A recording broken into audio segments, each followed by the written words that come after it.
Hamdalillah wa sholliyan ala Rasulillah sallallahu alaihi wasallam wa ala alihi wa ashabihi wa azwajihi wa dzurriyyatihi wa man tabi'ahum bi ihsanin ila yaumiddin.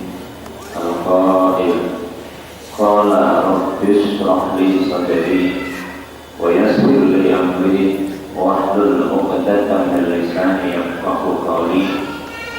وقالوا سبحانك لا علم لنا إلا ما علمتنا إنك أنت العليم الحكيم. وقال أيضا ونبلوكم بالشر والخير فتنة. أما بعد المقصود مربي روحنا البشر kemudian haji Ahmad Bakru Makhluk Soleh Mahbub Rahmat Alam ingkang selalu kita cintai dan kita harapkan barokah pertolongan ibu Joko dipunyai hajah seluruh ikhwan makhluk keluarga dalam semuanya ingkang kita harapkan barokah ibu yang santri Riyadho Soho para jamaah para tamu para panitia ingkang kula muliakan. Pertama, monggo kita tetap menjalankan puji syukur kehadirat Allah Subhanahu wa taala. Kanten dinggo detik menika kanthi kemurahan fadl kasih sayang Allah kita masih diberi hidup oleh Allah. Di saat orang lain ini sampun kata sing dipendet oleh Allah dengan cara Allah, artinya dengan kondisi mereka masing-masing. Namun demikian perlu panjenengan dengan kondisi kita sing kata salari, kata kleruni, kata dosoni, tapi Allah masih berkenan untuk memberi hidup dengan kita sedaya hingga hari ini. Ini mutlak kemurahan fadl Allah yang harus kita pahami, harus kita sadari, kemudian wajib kita syukuri dengan sebenarnya bersyukur dan dengan salibun Allah Subhanahu wa ta'ala.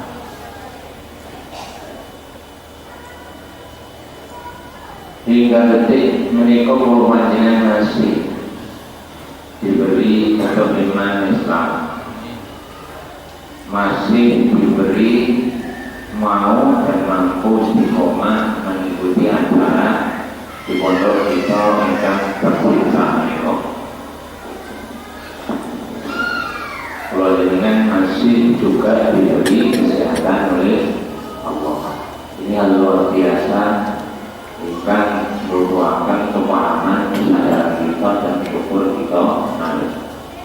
Nomor kali pun hukum rahmat serta salam selalu berdoa dari Nabi besar Muhammad SAW serta keluarga, para sahabat, para tabi'in, para tabi'ut tabi'in, hingga menguji ngantos seperti makhluk min awalihi min akhirihi hingga pernah yang Allah saya ini dari makhluk dan sebuah ini Rabbal. Kalau jamaah yang sangat perlu melihatkan kata masjid niko sesi niko tausiah tentang Rebu akhir di bulan Syawal. Yang perlu kita garis bawahi wonten Rebu terakhir di bulan Syawal atau istilah begini mungguhi kita ini Rebu. Ketahuilah bahwa Rebu Wekasan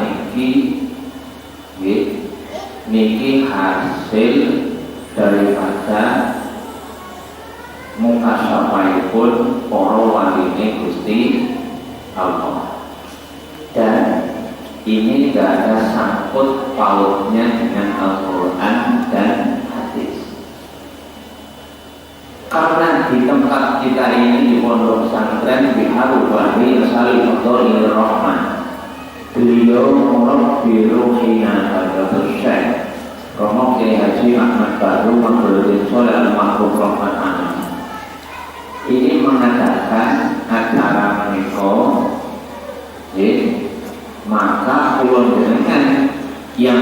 bawah bimbingan beliau nggih ujungipun niku. Tapi nek ana wong kok orang ikut atau mungkin mukhalafah atau beda pendapat dengan kita, ini biarkan mereka, karena mereka juga punya pegangan, mereka juga punya hujah, mereka juga punya dalil. Dan bagi kita sama nek belum di monggo, belum di boten apa. Ini ditekkan oleh, karena memang sholat bala niki tidak boleh dianjurkan ke umat. Jadi kalaupun kita melakukannya, ini semata-mata karena beliau menyarankan untuk melakukan itu. Jadi walaupun kita di bawah bimbingan beliau mau nggak mau ikut. Kalau nek kula jenengan makin boten ikut, niku mungkin kula jenengan boten sempurna oleh derek datang beli. Wong derek niku tingkatane telu. Tunggal niku derek beliau niku karena litasabu nomor loro, litabaru nomor 3 nih litabiyah. Litasabu niku yang apa? Litasabu niku uang datang pondok pokoknya anut grup pondoknya. Ilmu di pondok gak ngerti, statusnya di pondok ya orang ngerti. Jadi kudunya ya apa ya orang ngerti, status beliau gak ngerti, keluarga beliau juga gak ngerti. Jadi ini ngomong melok-melok kok, tapi ya untuk timbangannya nopo menentang timbangannya kontras. Lah wong model iki melok model ngeten iki akeh tekore manggon. Jadi lebih banyak tekornya daripada tidaknya. Karena apa? Barokah cumane kangge keluargane, cumane kangge tanggane, kangge pribadine dhewe kan untuk boten cukup. Pun niki nomor 1. Tingkatan dhuwure malih niki ditabarok. Jadi krono ngalap berkah. Iki mulai ngerti ilmune, tapi cara meloke datang beliau ini sak beri. Jadi sak beri. Nek aku sak setujune ati, sak cocoke ati. Nek sing iki aku cocok kamu melo, sing iki gak cocok kamu gak melo. Nek sing iki aku melo dawuhe, nek sing iki aku gak melo.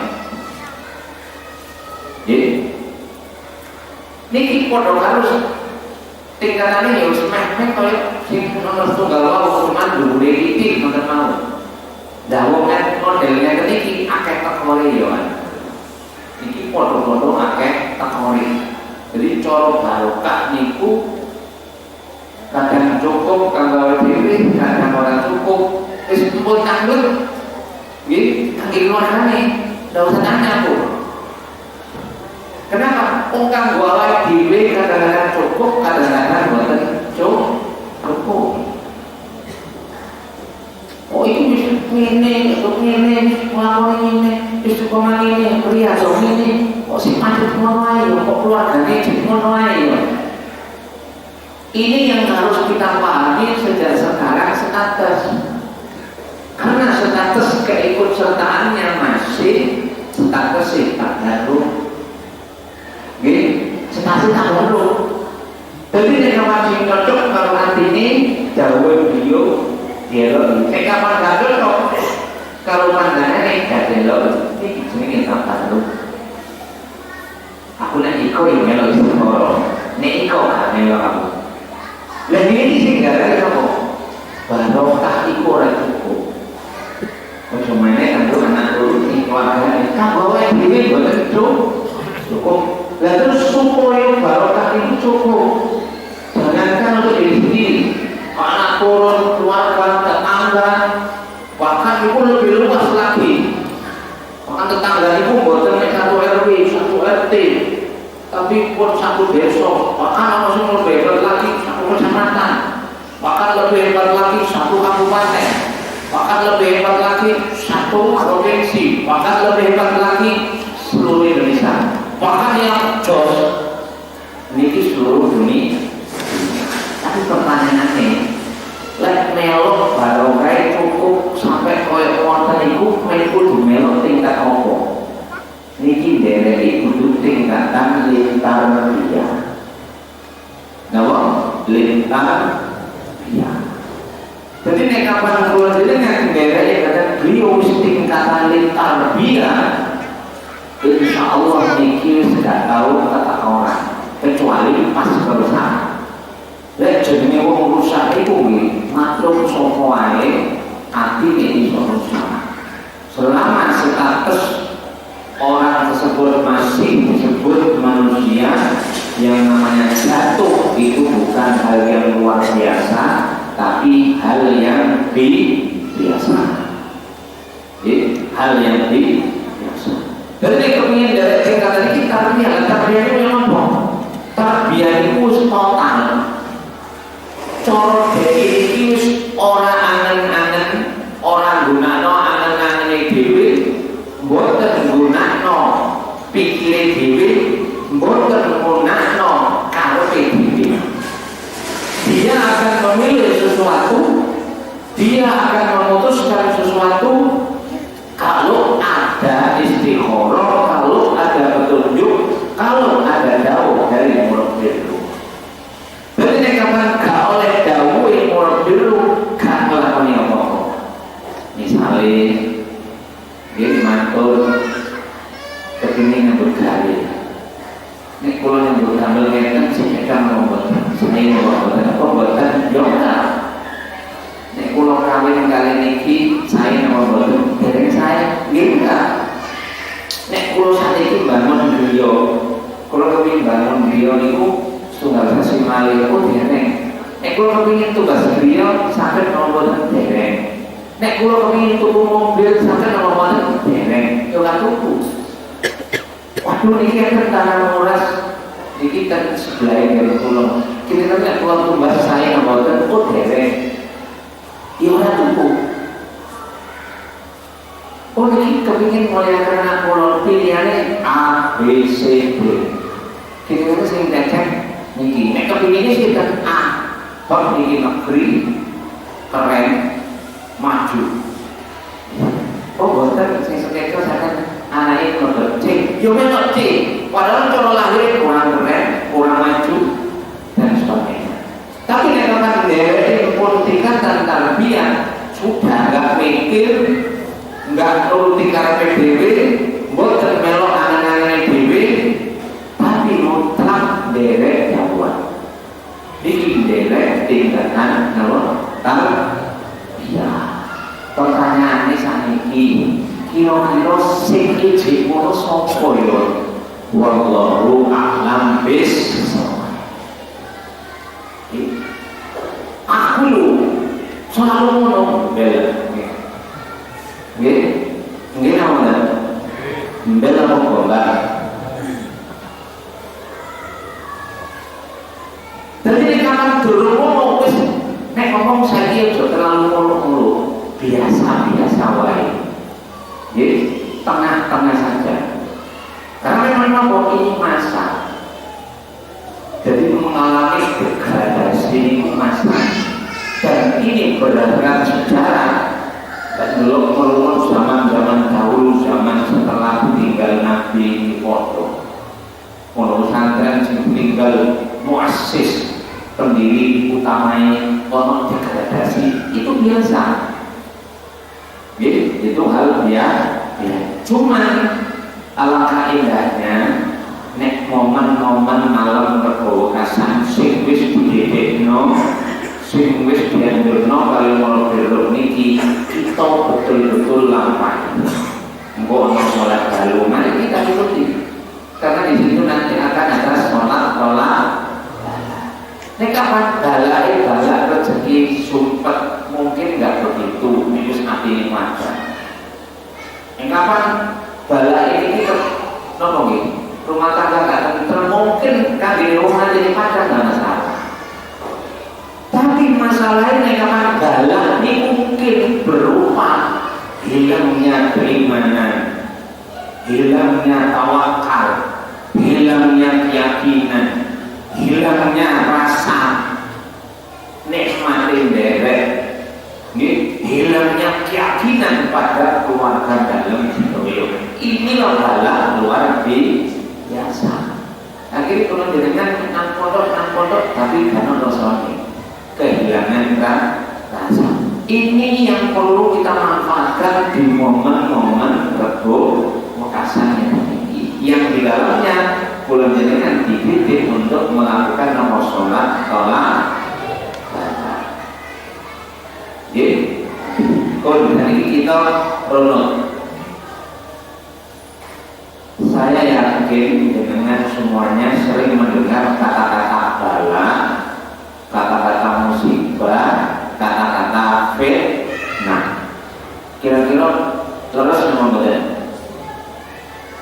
Kadang-kadang kita kan mendengar musibah, bala, pertolongan, fitnah. Pertanyaannya, sudahkah kita tahu semua itu? Apa sih musibah? Apa sih bala? Apa sih fitnah? Bala itu satu cobaan ujian yang berat dan masanya panjang. Niku diarani bala. Misalnya jenengan boten jenengan.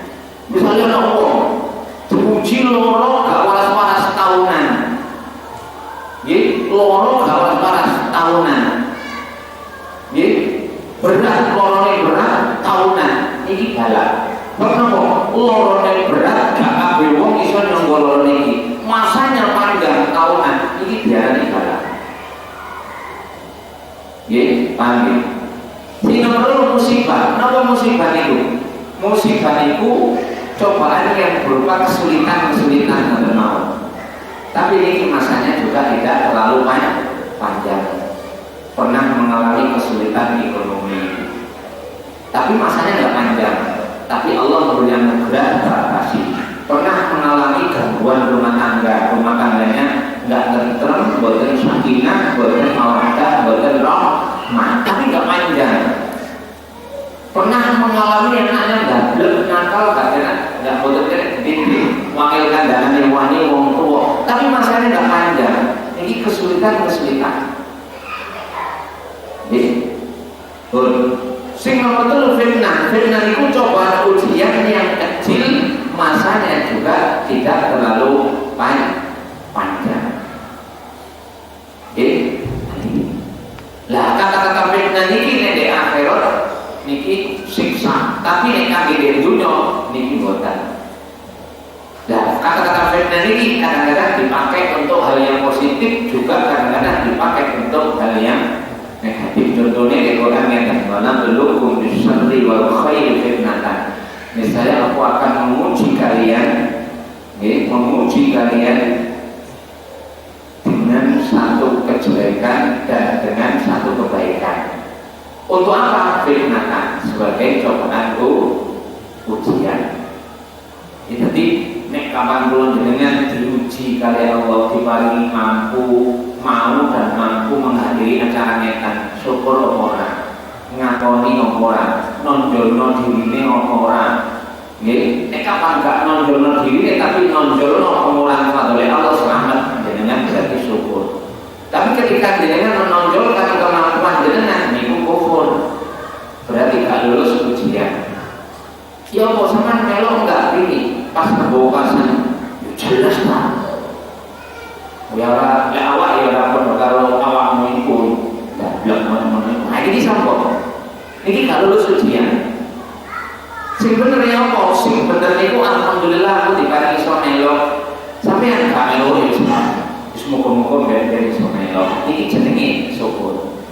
Memuji Allah karena diberi mau dan mampu hadir, tapi tidak merendahkan orang lain yang tidak hadir. Tetap niki memberi motivasi. Oh iya, mungkin sampean sibuk ya, semoga-moga ben-ben diparingi iso. Tetap rendah hati, rendah. Bon, niki diarani apa? Diarani apa? Nama? Nama?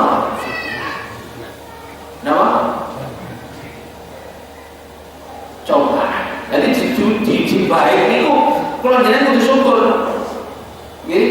Syukur orang kok menonjolkan dirinya, membanggakan dirinya, tapi justru menceritakan mengenai Gusti Allah. Pun akan diuji elek, diuji musibah nopo, ini sehingga enak no, tetap sabar, jadi tetap sabar. Diuji ngelakoni elek, jalur syukur datang ngasane Gusti Allah. Ya, pun para jamaah ingkang sangat kula muliakan. Selanjutnya nyata kula jenengan diberi bala, diberi fitnah, diberi musibah oleh Allah niki karena dua alasan. Alasan pertama karena keadilan, alasan kedua karena hikmah. Nah, alasannya apa? Alasan keadilan, yang kedua alasan hikmah. Nek alasan keadilan berarti kula jenengan ketika diberi musibah, diberi bala, diberi fitnah, itu berarti kula jenengan akeh dosane, akeh salahe, tapi kula jenengan boten paham, boten sadar nek kula jenengan akeh klirune, akeh salahe, sehingga Allah nurunno bala, nurunno cobaan ujian, nurunno musibah. Sing cobaan ujian musibah niku diparingake dhateng kita untuk menghapus kesalahan-kesalahan kula jenengan sedaya, hijab-hijab kula jenengan sedaya. Dadi diparingi bala itu karena banyak dosa. Paham? Ini nomor satu kan. Sing nomor loro karena hikmah. Nek kapan kula jenengan diberi bala, cobaan, ujian, fitnah, musibah, nggih. Tapi kula jenengan sebenarnya pada sisi batinnya ya ora akeh salahe. Sugi lahir ya akeh salah, ya ora akeh salahe. Titik mungkin malah akeh apike, batine akeh padange bangetane. Tapi kok diparingi musibah? Tapi kok diparingi bala? Tapi kok diparingi fitnah? Itu disebabkan karena hikmah. Artinya apa? Kalau karena hikmah Allah memberi bala ujian itu sekedar untuk menjadi wasilah mengangkat derajat setinggi-tingginya secara cepat. Contoh Nabi Ayub niku paling bala sawah niki nyenyek sampai 100 cm. Adik tahunan. Nggih, mau tinggal nomor mati bayunane, hartane habis. Apa Nabi Ayub pakai kusum boten Nabi, ku Nabi seorang Rasul. Lah dikontang napa? Karena hikmah. Berarti kapan ono wong gak keliru yo gak nyalai dan sebagainya, kok diuji begitu berat? Ingat, orang tersebut pastilah diuji oleh Allah karena hikmah. Pasti orang tersebut akan diangkat derajatnya oleh Allah setinggi-tingginya. Cuman gimana untuk mensikapi aku ini diparingi musibah kalau Allah ini mergo karena hikmah apa ujian, napa karena keadilan. Sing apik sopan santun nek musibah yang terjadi pada diri kita kangge tawadhu rendah hati, anggaplah itu sebagai keadilan. Tapi bila mana cobaan musibah itu terjadi pada orang lain, anggaplah itu sebagai hikmah. Jadi nek kapan terjadi pada diri, anggaplah keadilan supaya apa kalau jenengan patah mulai istighfar, patah mulai muhasabah, boleh mulai awak terus istighfar datang Allah, tobat datang ngasane Allah. Nek ndelok wong liya, jelas ndelok model iki pakai dosa. Kalau kalian koyo ngono yo mesti ae musibah koyo pantes. Niki gak sopan. Mboten sopan iki jenenge sudon nang wong liya. Iya saiki diparingi ujian oleh Tuhan, diparingi ujian apik, digerakno tobat, akeh istighfar, manut cedhek. Dugi jenengan terus ya apa? Lah sing apik Syabdul Qadir Jailani mawon lek nonton murid iki ngoten. Lek nang wong liya Husnudono. Ya bener aku sing akeh salah saiki. Sopero tanpa sepengetahuan istighfar kepada Allah, mohon ampun kepada Allah, dia mendekat kepada Allah. Siapa yang tahu? Kalau memang belum, siapa tahu ya sekarang, kemarin-kemarin, kalau besok diberi anugerah hidayah, taufik ridhoinaya, mahabbah terus tobat, siapa yang tahu? Nah, ini namanya sopan santun.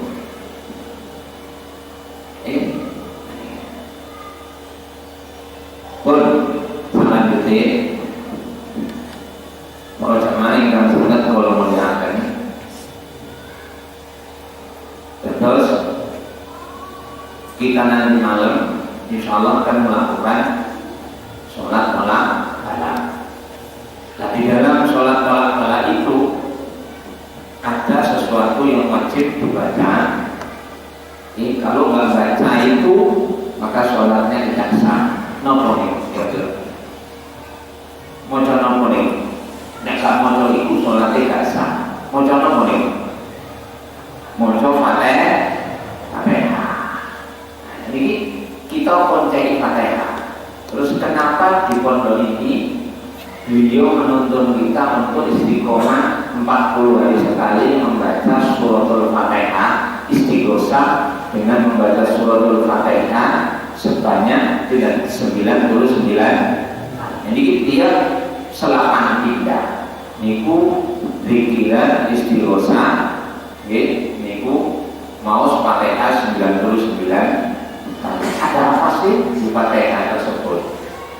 Jadi ini perlu juga kita ketahui supaya kalau ketika nanti kita mengetahui rahasia dari suratul Fatihah ini, supaya kalau dengan di dalam sholatnya nanti dipaham, di dalam ikut zikir maca Fatihah niku dipaham. Jadi, kenapa?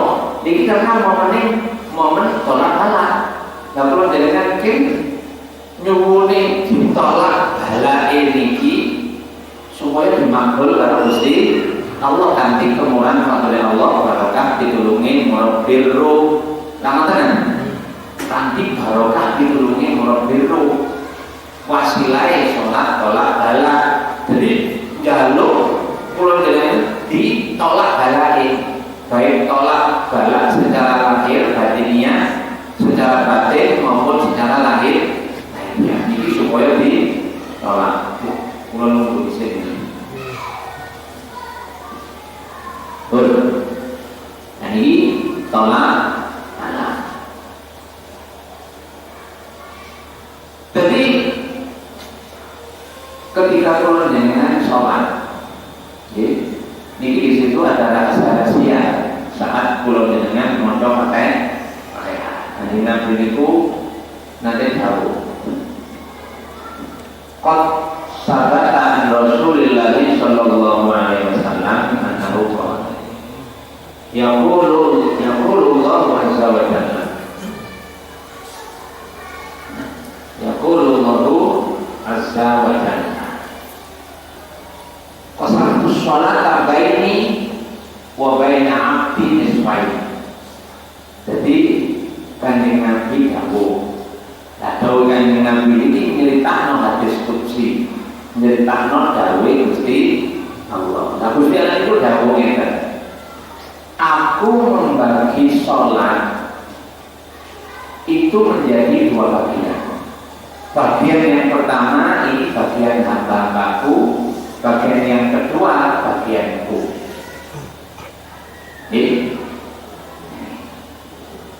Fa'idha qala al-abdu alhamdulillah rabbil alamin. Jadi pas masuk sholat bismillahirrahmanirrahim, kula jenengan maca alhamdulillah rabbil alamin.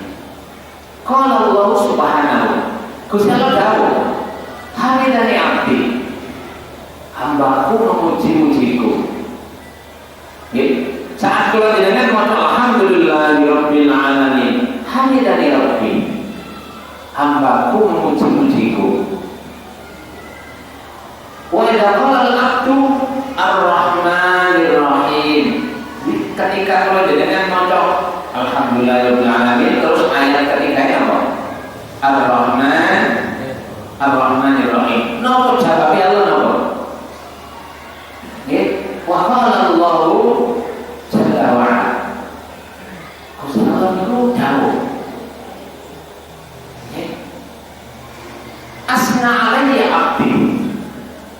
hamba-hambaku itu mengelulukan aku, mengelulukan aku.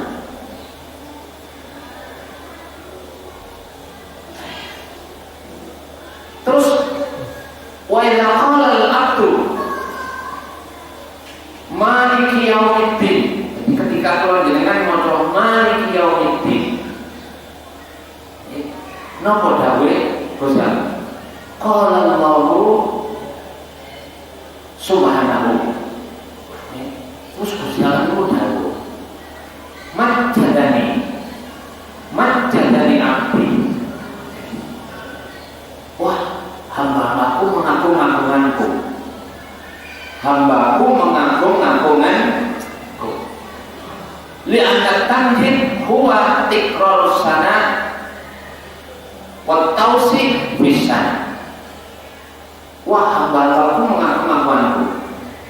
Tanjid itu mengagungkan memang, mengagungkan niku mengulang-ulangi namanya pujian datang ngarsane Gusti Allah.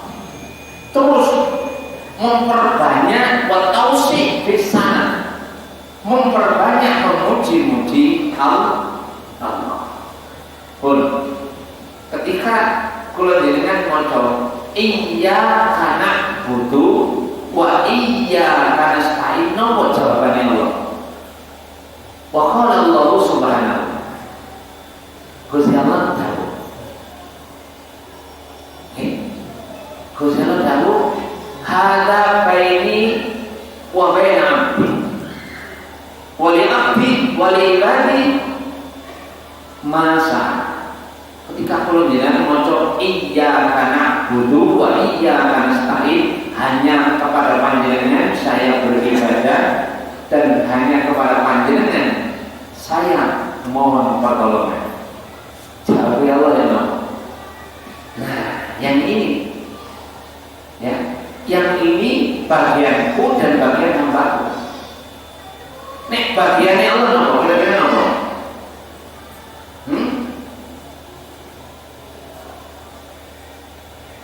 Jadi hakullah ya'buduhu, jadi hak Allah itu disembah, diikuti, dituruti. Lah terus hak hamba nopo? Hak hamba niku njaluk tulung nang Gusti Allah. Jadi ketika kalau dia maca iyyaka na'budu wa iyyaka nasta'in, di situ sebenarnya ini letak pengabulan setiap doa. Nah, di bagian ini ya, ini bagianku dan bagian hambaku. Jadi bagianku disembah oleh hambaku dan bagian hambaku adalah mohon pertolonganku. Jadi ketika dia minta pertolonganku, saat itu aku kabulkan. Jadi artinya apa nih? Ketika kula jenengan menginginkan doa, hajat, kepinginan ini cepat dikabulkan oleh Allah, baik keinginan hadiniah maupun keinginan lahiriah. Baik keinginan sing bangsa rumah tangga, bangsa manuti anak, bangsa rezeki, dan bangsa ketenangan hati, keyakinan hati, bangsa pemarifatan dari Allah, bangsa sambungi hati nang Allah, bangsa wedine hati nang Allah, bangsa tawakal hati nang Allah, bangsa husnudzon tur keyakinan hati datang Allah, bangsa cinta datang ngarsane Allah. Ketika kita hanya memohon kepada Allah, tidak pada yang lain, di hati ini gak ono sing ngabulno, iso ngabulno permintaanku kecuali Gusti Allah. Saat itu pula Allah akan mengabulkan.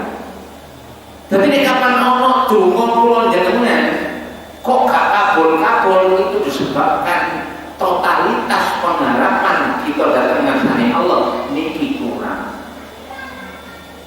Artinya nomor dalam menyerahkan diri kula jenengan itu kurang total.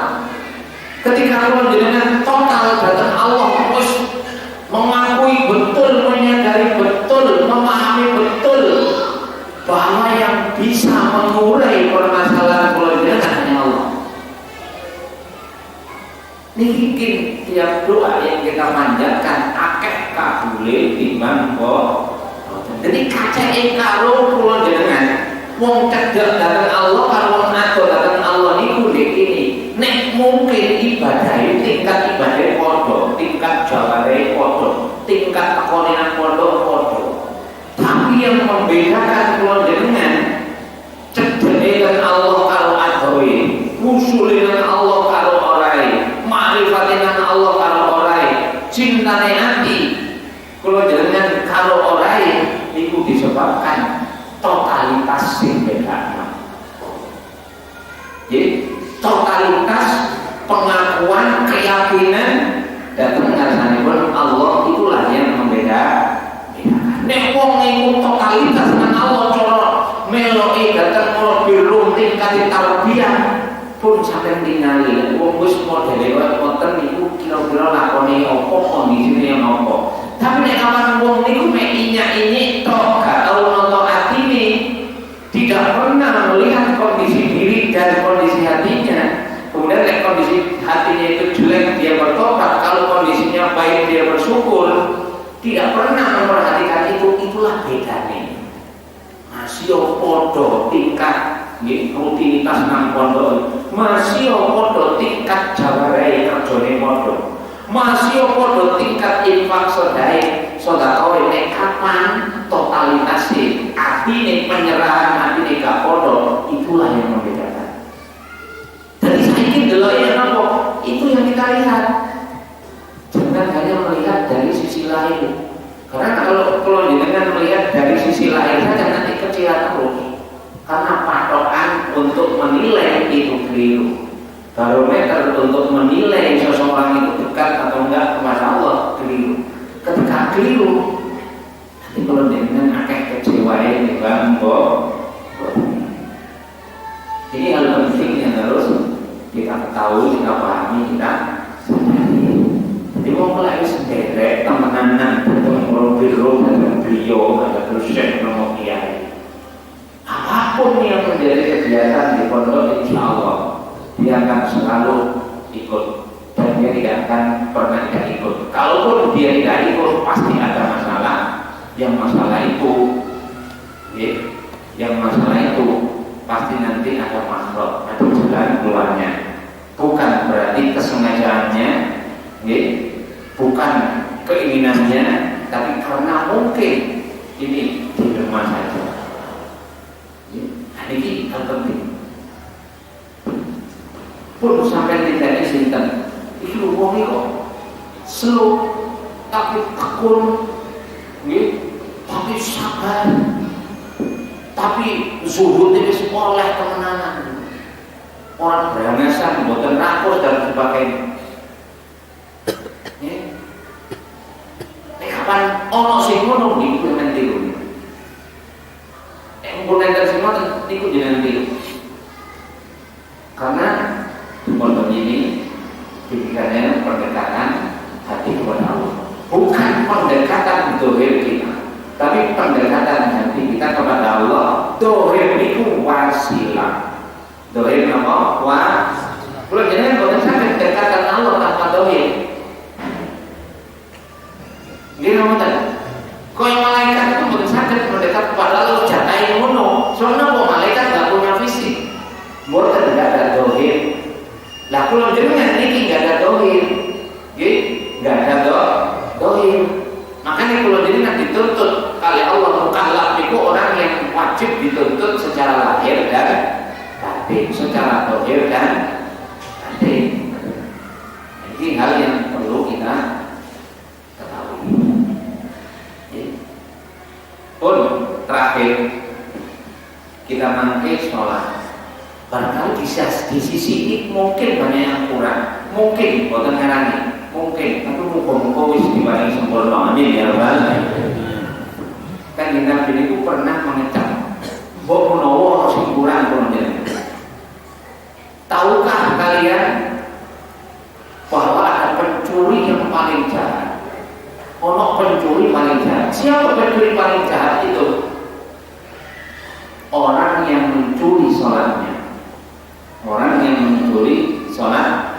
Jadi aswa'un nas syariqatan, aswa'un nas alladzi yashriku min sholatihi. Wa qalu ya Rasulullah, wa kaifa yashriku min sholatihi? La yatimmu ruku'uha wa la sujuduha. Kanjeng Nabi berkata, orang yang paling jelek dan orang yang paling jahat itu adalah orang yang mencuri dari sholatnya sendiri. Loh, sahabat bingung, ya Rasul, gimana caranya mencuri sholat? Apakah kalau 4 rakaat kemudian dicuri hanya dilakoni 3 rakaat? Atau mungkin maghrib dilakoni 2 rakaat? Enggak mau. Orang mencuri sholat itu adalah orang yang ketika rukuk dan sujud inya-inyi. Seperti ini. Allahu Akbar. Allahu Akbar. Ini pencuri paling jahat. Tapi kapan kula jenengan nglakoni salat rukuke kaya ngono pencuri jahat iki. Ya. Iki ana mungkin iki sing gara-gara kula jenengan iki gak maju-maju gara-gara iki. Karena apa? Tiap 5 waktu kita sering mencuri sholat kita sendiri. Padahal beliau murabbi ruwis murui kalau jenengan kuning sholat sing tumanina. Dadi nek kapan rukuk niki minimal 11 detik. Lah ukuran 11 detik niku kira-kira maca rukuk niku subhana rabbiyal azim wa bihamdi niki ping 8. Ping pinten? Subhana rabbiyal azim wa bihamdi. Subhana rabbiyal azim wa bihamdi. Subhana rabbiyal azim wa bihamdi ping 8. Ketika sujud subhana rabbiyal a'la wa bihamdi. Subhana rabbiyal a'la wa bihamdi. Subhana rabbiyal a'la. Niki minimal ping 8. Niki kira-kira 11 detik. Niki anjuran sing pun distikharah kali beliau. Lah mungkin gara-gara niki. Lah kan jenengan ketika ana wong salat rukuke kok nyi, sujude kok nyi, irji fasolli fa innaka lam tusolli. Balik salatmu sebab salatmu gak sah. Pertanyaannya, napa tahu nek iki kok ngoten? Tahu. Beliau itu tahu. Kalau salatnya gak tumanina, rukuk sujudnya gak 11 detik, dikon baleni salatnya. Wis sakniki nek kapan kula jenengan salate sempurna. Nggih. Terus berjamaah, apa yang akan kita peroleh? Man shollat shalawatil khamsi ma'al jamaah. Nggih, walahu khamsat asyam. Sapa wong nglakoni salat 5 waktu berjamaah, niki dhewe akan memperoleh 5 fardhu. Pertama itu la yusibuhu faqrun fid dunya. Di dunia ini orang bakal ditimpa kefakiran, tidak akan pernah ditimpa kemiskinan. Mungkin nek jenengan kok kesulitan ekonomi terus barangkali, oh aku mungkin kurang nyempurna sholat. Bahkan mungkin aku sering menjadi pencuri yang jahat. Orang yang nyempurna meruku, orang yang nyempurna nafsu. Jadi ini mari kita lihat, mari kita muhasabah. Sebab ini mumpung momennya tolak balas. Mumpung momennya tolak balas. Apa dipentingkan oleh pondok ini sangat, makanya pondok-pondok sih nggak sholat sama sampai di sekolah kalau dodol barang itu, kalau buka bedake. Ini karena pentingnya.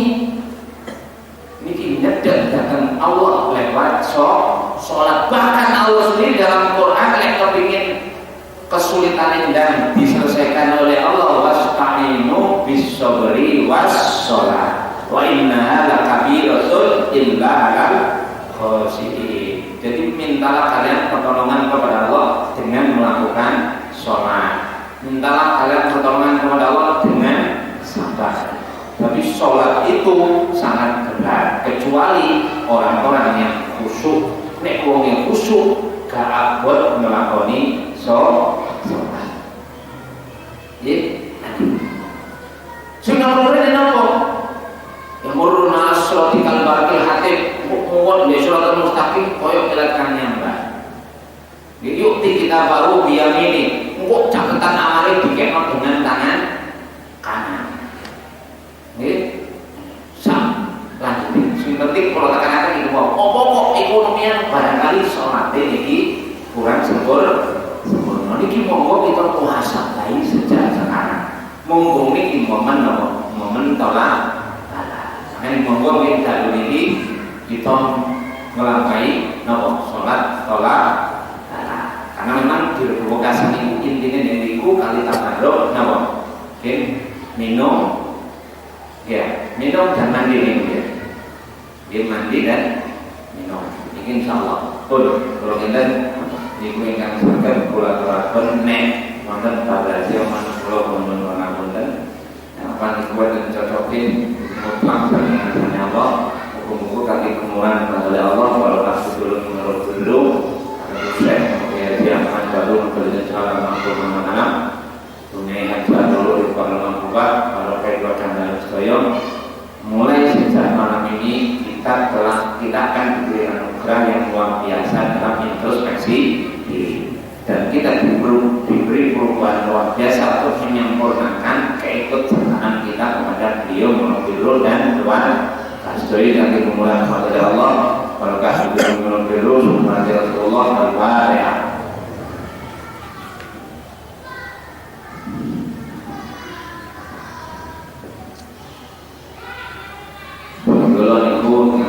Pulau aturaken ampun kali ada astagfirullahaladzim wa alihi wa sahbihi wa sallam alaihi wa sallam dan sunnah musliman wa mu'minina al-ahya min dun al-wal minkum assalamualaikum warahmatullahi